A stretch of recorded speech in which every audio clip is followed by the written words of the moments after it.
السلام علیکم دوستو، امید کرتے ہیں کہ آپ سب خیریت سے ہوں گے۔ برصغیر میں صحابہ کرام رضی اللہ تعالیٰ عنہ کی آمد کے اگلے ایپیسوڈ میں خوش آمدید۔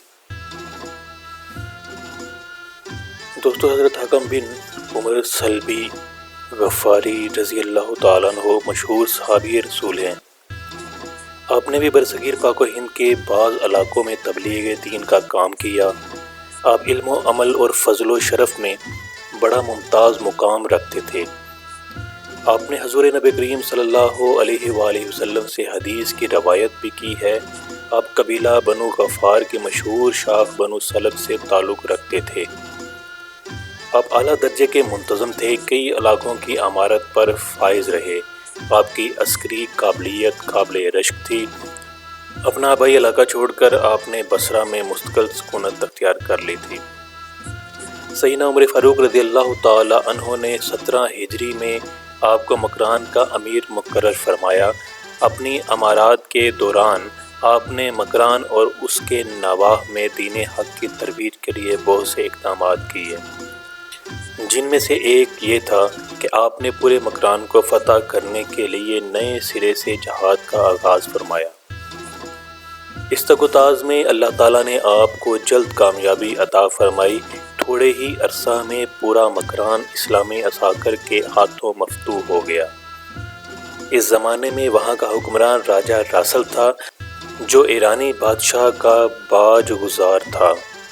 اسے اور اس کی فوج کو زبردست شکست ہوئی۔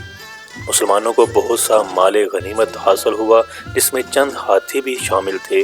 حضرت حکم بن عمرو رضی اللہ تعالی عنہ نے حضرت سہار عبدی رضی اللہ تعالی عنہ کو فتح کی خبر دینے کے لیے بارگاہ خلافت میں بھیجا۔ حضرت فاروق اعظم رضی اللہ تعالی عنہ کو جب فتح کی خوشخبری پہنچی تو بہت خوش ہوئے۔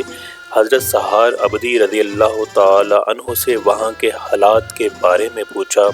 آپ نے وہاں کے حالات کچھ ایسے انداز میں بیان فرمائے کہ امیر المومنین نے اسلامی عساکر کو ہند کے اندرونی علاقوں کی طرف بڑھنے سے روک دیا۔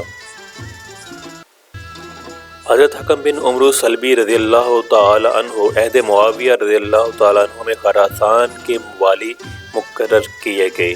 آپ نے اس ذمہ داری کو بھی بڑے احسن انداز میں نبھایا۔ آپ نے اپنی زندگی دین کی ترویج و اشاعت کے لیے وقف کر رکھی تھی۔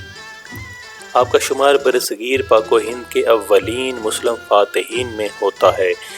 آپ کے حملوں اور تبلیغی کاوشوں سے ہند و سندھ کے کفرستان میں توحید کی شمع روشن ہوئی، اسلام کے پھیلاؤ کی طرح پڑ گئی۔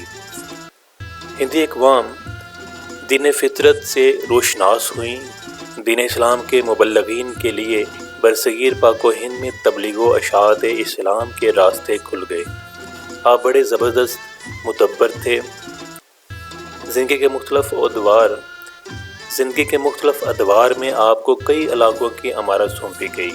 آپ نے اپنے حسن انتظام سے ان علاقوں کے رہنے والوں کی نہ صرف دنیاوی زندگی کی کایا پلٹ دی، بلکہ ان کے سامنے دین اسلام کی آفاقی تعلیمات کا ایسا عملی نمونہ پیش کیا کہ ان میں سے اکثر نے بخوشی اپنے پرانے باطل دین کو چھوڑ کر اسلام کے رحمت بھرے سائے میں پناہ لے لی۔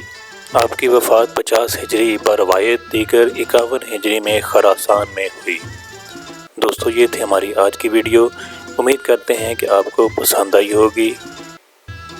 ہمارے ساتھ جڑے رہنے کے لیے چینل کو سبسکرائب کیجیے، بیل آئیکن کو کلک کیجیے تاکہ آئندہ آنے والی تمام ویڈیوز کا نوٹیفیکیشن آپ کو مل سکے۔